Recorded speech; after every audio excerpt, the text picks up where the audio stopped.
और वहीं cruise drugs case को लेकर महाराष्ट्र में जारी सियासत थमने का नाम नहीं ले रही है। और वहीं आज नवाब मलिक ने देवेंद्र फडणवीस पर गंभीर आरोप लगाए और नवाब मलिक ने कहा कि देवेंद्र फडणवीस के आशीर्वाद से महाराष्ट्र में उगाई और जाली नोटों का कारोबार चल रहा था। और नवाब मलिक ने समीर वानखेड़े का भी जिक्र किया है और वो बोले कि पूर्व सीएम अधिकारी को बचाने की कोशिश करें क्योंकि वो उनका करीबी है। और आगे नवाब मलिक ने कहा कि हैदर आजम नाम के नेता को फडणवीस ने फाइनेंस कॉरपोरेशन का अध्यक्ष बनाया था, जबकि वह बांग्लादेश के लोगों को मुंबई में बसाने का काम करता है और उसकी दूसरी पत्नी बांग्लादेशी है जिसकी मालट पुलिस जांच कर रही थी। और कहा गया कि जब पुलिस जांच कर रही थी तब सीएम ऑफिस से फोन आया था जिसके बाद मामले को दबाया गया।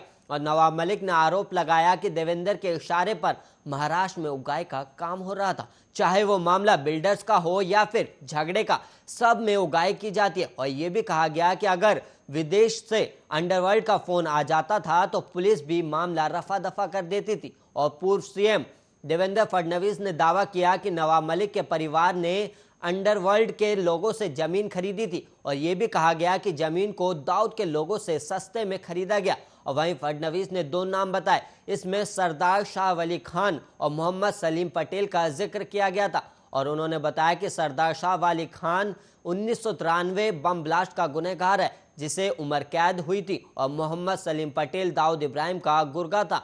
और वहीं फडणवीस ने आरोप लगाते हुए कहा था कि कुर्ला में एक 3 एकड़ जगह है और इसे गोवा वाला कंपाउंड कहा जाता है और ये जगह एलबीएस रोड पर है जो काफी महंगा इलाका है। और इस जमीन की एक रजिस्ट्री सॉलिड्स नाम की कंपनी के नाम पर हुई थी जो कि नवाब मलिक के परिवार की ही है और इसकी बिक्री सरदार शाह वली खान और सलीम पटेल ने की थी।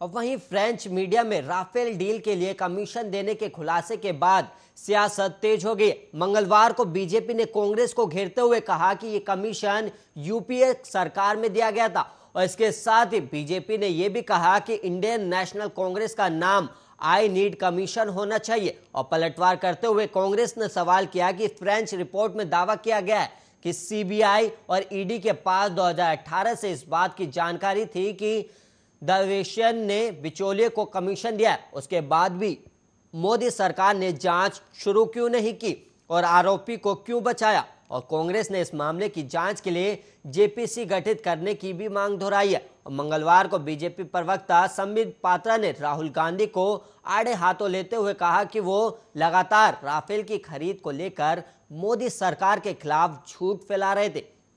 और पात्रा ने यह भी कहा कि फ्रेंच मीडिया ने दावा किया है कि यह कमीशन 2007 से 2012 के बीच दिया गया था और इसलिए राहुल को इस पर जवाब देना चाहिए। और वहीं कांग्रेस सांसद राहुल गांधी ने ट्वीट कर लिखा कि जब सत्य साथ है तो फिक्र की क्या बात है। और उन्होंने कांग्रेस कार्यकर्ताओं से अपील करते हुए कहा कि भ्रष्ट केंद्र सरकार के खिलाफ ऐसे ही लड़ते रहो।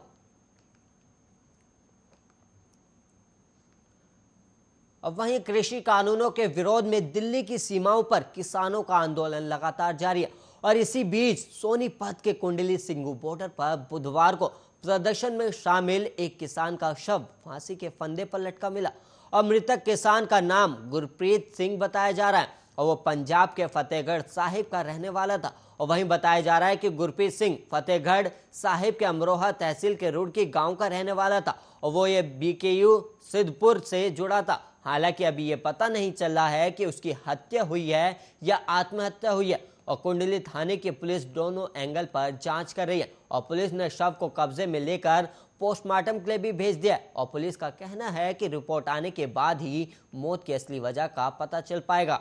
और वहीं कृषि कानूनों के खिलाफ किसान आंदोलन का 1 साल पूरा होने वाला है। ऐसे में किसान संगठन ने 29 नवंबर से शुरू हो रहे संसद के शीतकालीन सत्र ट्रैक्टर मार्च निकालने का फैसला किया।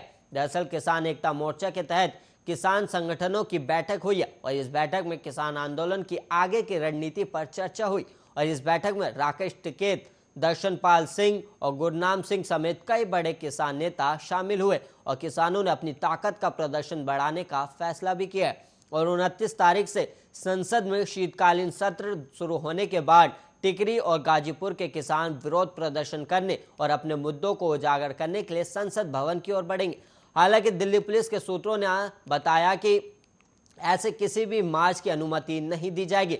अगर किसान संसद के लिए तैयार होंगे, जो इस साल दिल्ली के जंतर मंतर पर हुआ था, उसकी अनुमति दी जा सकती है।